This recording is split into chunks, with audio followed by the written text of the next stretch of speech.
మహావిష్ణువైన శ్రీకృష్ణుడు ద్వారకలో నివసిస్తున్నాడు. ఈ విషయం మీ అందరికీ తెలుసు. ఆ ద్వారక ఇంద్రుడి అమరావతి నగరం కంటే ఎంతో అందంగా ఉంటుంది. ఈ విషయం మీకు తెలుసు. అక్కడ ఒక పెద్ద సభా మంటపం ఉంది. దాని పేరు దాశార్హి. అది యోజన వైశాల్యం కలిగి ఉంది. దాశార్హి. బలరామకృష్ణుల అండతో వృష్టి అందక వంశీయులందరూ అక్కడ సుఖంగా నివసిస్తున్నారు. సమస్త ప్రజల జీవనాన్ని రక్షిస్తున్నారు వాళ్ళు. ఒకప్పుడు అక్కడ ఆసనాలన్నిటి యందు కూడా మంచి సుగంధపు గాలులు వీచాయి. వాటిపై పూలవానలు కురిశాయి. ఒక అద్భుతమైన తేజోరాశి అంతరిక్షంలో ఉండి నెమ్మదిగా భూమిపై అవతరించింది.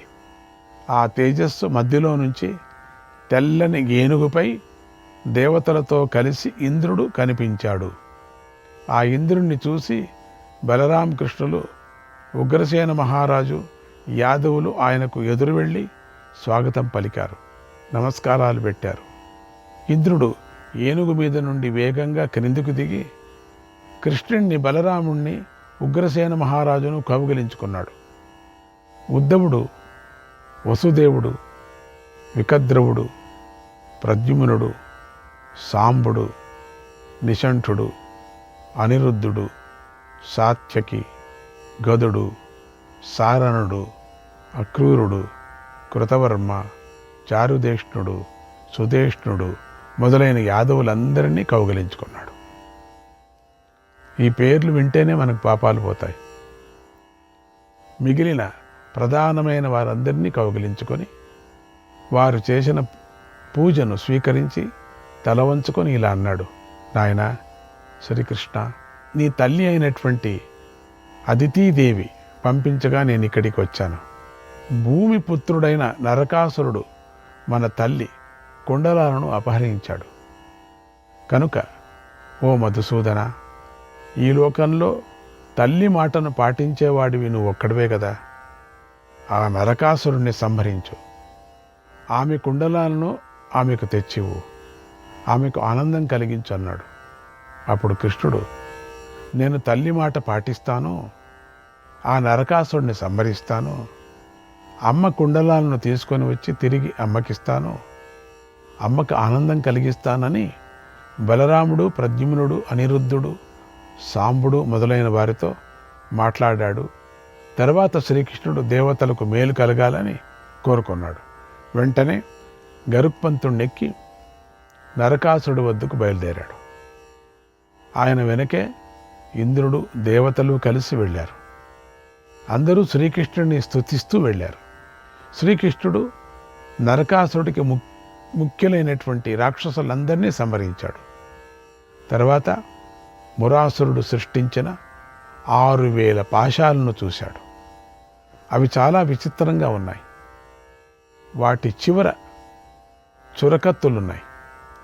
శ్రీకృష్ణుడు అస్త్రాన్ని ప్రయోగించి వాటిని ఛేదించి మురాసురుణ్ణి, అతడి వంశంలోని వారందరినీ కూడా వధించాడు. కోటలను బర్దలుగొట్టి అక్కడ ఉన్న నిశుంభుణ్ణి కూడా వధించాడు. తర్వాత హయగ్రీవుడితో యుద్ధం చేశాడు. వాడు 1000 యోధుల వంటి బలం గలవాడు. వాణ్ణి కూడా శ్రీకృష్ణుడు సంహరించాడు. తర్వాత లోహిత గంగం అనే చోట ఉన్నటువంటి ఔదకము అనే ప్రాంతంలో విరూపాక్షుడిని వధించాడు. ఆ తర్వాత పంచజనులను వధించాడు.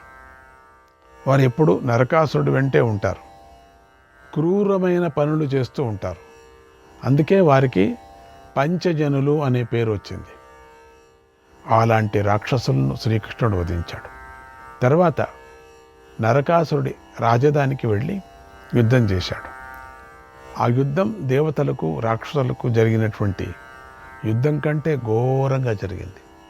అది లోకానికి గొప్ప ఆశ్చర్యాన్ని కలిగించింది. అప్పుడు కృష్ణుడు 8 లక్షల మంది దానవులను వధించి పాతాళ గుహలోకి ప్రవేశించాడు. అక్కడే నరకాసురుడు ఉన్నాడు. అదే వాడి నివాసం. శ్రీకృష్ణుడు నరకాసురుడితో యుద్ధానికి దిగాడు. పూర్వం విష్ణువు మధువు అనే రాక్షసుడితో యుద్ధం చేసినట్లుగా కృష్ణుడు నరకుడితో యుద్ధం చేశాడు. ఇంద్రుడి కోరిక తీర్చాలనుకున్నాడు. అదితి మాత కుండలాలను ఆమెకు తిరిగి ఇవ్వాలనుకున్నాడు. తల్లికి సంతోషం కలిగించాలనుకున్నాడు. వెంటనే కృష్ణుడు సుదర్శన చక్రాన్ని ధరించాడు. ఒక్క ముహూర్తకాలం నరకుడితో ప్రేమగా మాట్లాడాడు. వెంటనే సుదర్శన చక్రాన్ని విడిచిపెట్టాడు. సుదర్శనం ముందుకు దూసుకొని పోయి నరకాసుడి శిరస్సును నరికేసింది. అప్పుడు వాడి శిరస్సు ఎగిరి భూమి మీద పడింది. అక్కడికి భూదేవి వచ్చి నరకుడిని చూసి కొద్దిసేపు బాధపడింది. అతడి వద్ద గల కుండలాలను తీసుకొని శ్రీకృష్ణుడికి ఇచ్చి ఇలా అంది, ఓ ప్రభు మధుసూదన, నువ్వు వరాహమూర్తిగా అవతరించినప్పుడు వీడు పుట్టాడు. ఇప్పుడు నీ చేతిలోనే మరణించాడు. నువ్వు వాడిని ఏం చేయాలనుకుంటే అదే చెయ్యి, కానీ వీడి కుటుంబాన్ని మాత్రం రక్షించు అని కోరింది.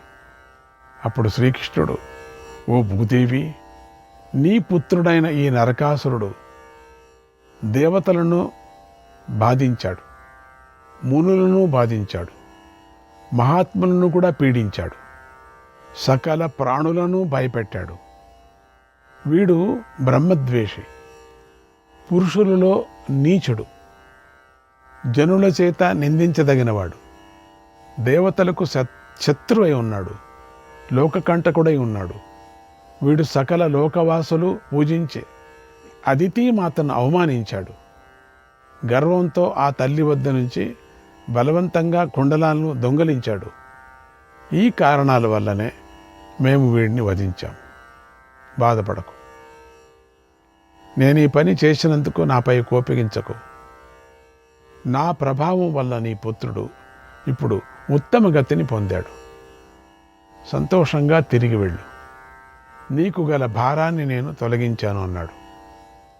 భూదేవి తిరిగి వెళ్ళిపోయింది. అప్పుడు నరకాసుడితో జరిగిన యుద్ధంలో శ్రీకృష్ణుడి పక్కన సత్యభామాదేవి ఉంది. ఆవిడ తోడుగా ఉండగానే శ్రీకృష్ణుడు నరకాసురుడిని సంహరించడం జరిగింది. తర్వాత శ్రీకృష్ణుడు లోకపాలకులందరితోనూ కలిసి నరకాసురుడి నివాసాన్ని చూశారు. ఆ ఇంటిలో అక్షయమైన ధనం ఉంది. వివిధ రత్నాలు ఉన్నాయి. మణులు, ముత్యాలు, ప్రవాణాలు, వైడూర్యాలు పొదగబడిన వస్తువులన్నీ ఉన్నాయి. సూర్యకాంత మణులు, స్వచ్ఛమైన స్ఫటికాలు ఉన్నాయి. జంబూనదం, శాంతకుంభం అనేటువంటి బంగారాలతో చేయబడిన వస్తువులున్నాయి. అగ్నిలాగా ప్రకాశిస్తున్న వస్తువులున్నాయి. చంద్రకాంతిలాగా ప్రకాశిస్తున్న వస్తువులున్నాయి. నరకాసురుడి అంతఃపురం బంగారు రంగుతో ప్రకాశిస్తుంది. అలా అక్కడ అక్షయ సంపదలున్నాయి. అంతటి సంపద ధనపతి అయిన కుబేరుడి వద్ద కూడా లేదు. ఇంద్రుడి భవనాల్లో కూడా అంతటి సంపద లేదు. ఇంద్రుడు కృష్ణుడితో, ప్రభు, ఈ మణులు, మాణిక్యాలు, సంపదలు, కంబళ్ళు, పతాకాలు, వివిధ వస్త్రాలు, 20,000 ఏనుగులు, వాటికి రెట్టింపుగా ఉన్న ఆడ ఏనుగులు అన్నీ నీకే చెందుతాయి. 8 లక్షల ఉత్తమ జాతికి చెందిన గుర్రాలు, ఎద్దులతో కూడిన కొత్త బళ్ళు కూడా వినీవే. సన్నని ఉన్ని వస్త్రాలు, అనేక శయ్యలు, ఆసనాలు, తమ ఇష్టానుసారంగా చక్కగాను అందంగాను మాట్లాడే పక్షులు నీవే. శ్రేష్టమైన రకరకాల రథాలు కూడా నీకే. ఈ సంపదనంతా నీ ద్వారకకు పంపిస్తాను అన్నాడు. ఆ మాటలు కృష్ణుడు ఎంతో సంతోషించాడు. ఇంద్రుడు వెంటనే కృష్ణుడితో కలిసి ఆ సంపదనంతా గరుత్మంతుడిపైకే ఎక్కించి మణిపర్వతం మీదకి వెళ్ళాడు. అక్కడ స్వచ్ఛమైన గాలులు వీచాయి. దేవతలందరూ ఎంతో హాయిని పొంది ఆశ్చర్యపోయారు. దేవతల కాంతిని మించి ఆ పర్వతం ప్రకాశిస్తుంది. శ్రీకృష్ణుడు, ఇంద్రుడు, బలరాముడు అనుమతిని తీసుకొని అక్కడ గల భవనంలోకి ప్రవేశించాడు. అతి అద్భుతమైన భవనం. అందులో గంధర్వ స్త్రీలు, దేవతా స్త్రీలు ఉన్నారు. వారు కాషాయ వస్త్రాలను ధరించి ఇంద్రియ నిగ్రహంతో ఉన్నారు. ఒంటి జడను ధరించి తపస్సు చేస్తున్నారు. నియమాలను పాటిస్తూ ఉండటం చేత వారికి దుఃఖం కలగలేదు. నిర్మలంగా ఉన్నారు. మెరిసిపోతున్న వస్త్రాలను ధరించి ఉన్నారు. వారు కృష్ణుడి వద్దకు వెళ్ళి నమస్కారం చేసి ఇలా అన్నారు: పురుషోత్తమ, దేవతలకు మేలు కలిగించటానికై గోవిందుడు వస్తాడు. నరకాసురుణ్ణి, నిశుంభుణ్ణి, మురాసురుణ్ణి, హయగ్రీవుణ్ణి, పంచజనులను సపరివారంగా వధిస్తాడు. ఈ అనంత సంపదనంతా పొందుతాడు. అతి కొద్ది కాలంలోనే మిమ్మల్ని విడిపిస్తాడు అని నారద మహర్షి మాకు చెప్పాడు. ఆనాటి నుంచి మేము త్వాం చింతయానా సతతం, త్వాం చింతయానా సతతం, తపోఘోరముపాస్మహే, కాలేతీతే మహాబాహుం కదా ద్రక్ష్యామ మాధవం. నిన్నే తలుచుకుంటూ నిత్యము ఘోరమైన తపస్సు చేస్తున్నాం. చాలా కాలం గడిచిపోయింది. మహాబాహువైన నిన్ను ఎప్పుడు చూస్తామో అని మనస్సులో తలుచుకుంటూనే ఉన్నాం. పురుషోత్తమ, ఈ రాక్షసుల చేత రక్షించబడుతూ మేము ఇక్కడ ఎప్పుడు తపస్సు చేసుకుంటూనే ఉన్నాం. మమ్మల్ని గంధర్వ వివాహం చేసుకో, మాకు ఆనందాన్ని కలిగించు. వాయుదేవుడు కూడా నారద మహర్షి చెప్పినట్లుగా మీ కోరిక త్వరలోనే తీరుతుంది అని మాకు చెప్పాడు. కృష్ణ, ఆనాడు మాకు వాయుదేవుడు చెప్పిన మాట ఈనాడు నిజమైంది. నారద మహర్షుల వారికి ప్రణామాలు. అందరూ ఏం చేస్తున్నారో తెలిసిపోతూ ఉంటుంది ఆయనకి. ఎప్పుడు ప్రాణులందరూ కూడా ఆయనకి నమస్కారాలు చేస్తున్నాం. ఆయనకి ఎప్పుడూ తెలుస్తుంది. ఆయన మాతో నారాయణుడు శంఖచక్ర గదా ఖడ్గాలను ధరించి భూమిపుత్రుడైన నరకాసురుణ్ణి వధించి మీకు భర్త అవుతాడు అన్నాడు. ఆ మహాత్ముడి మాట కూడా ఈరోజు నిన్ను దర్శించడంతోనే నిజమైంది. నిన్ను చూడటంతోనే మేము కృతార్థులమయ్యాం అని నమస్కరించారు. ఆ మాటలు విని శ్రీకృష్ణుడు వారితో, ఓ సుందరీమణులారా, మీ కోరిక తీరుతుందని సంతోషపెట్టి సమస్త సంపదను ఈ కన్యలందరినీ గరుత్మంతుడి భుజాలపైకి ఎక్కించాడు. పక్షులు, ఏనుగులు, సర్పాలు, మృగాలు, పన్నగాలు, శిలలు, వరాహాలు, రురుమృగాలు, శిలలు, శలయేళ్ళు, పెద్ద సానువులు, విచిత్రాలైనటువంటి నెమళ్లతో కూడి ఉన్న మణిపర్వతాన్ని పెకిలించి కృష్ణుడు గరుత్మంతుడిపై పెట్టాడు. ఇన్ని మోసింది ఆ గరుత్మంతుడు. తర్వాత బలరామకృష్ణుడు ఇంద్రుడితో కలిసి గరుత్మంతుడిపై ఎక్కారు. గరుత్మంతుడు అందరినీ మోసుకుంటూ విచిత్రమైన ధ్వనిని చేస్తూ గాల్లోకి ఎగిరాడు.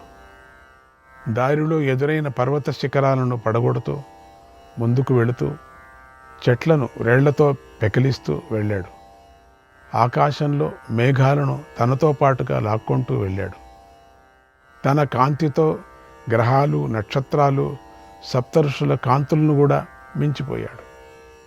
చంద్రుడు, సూర్యుడు ప్రయాణం చేసే మార్గంలో గరుత్మంతుడు ప్రయాణం చేశాడు.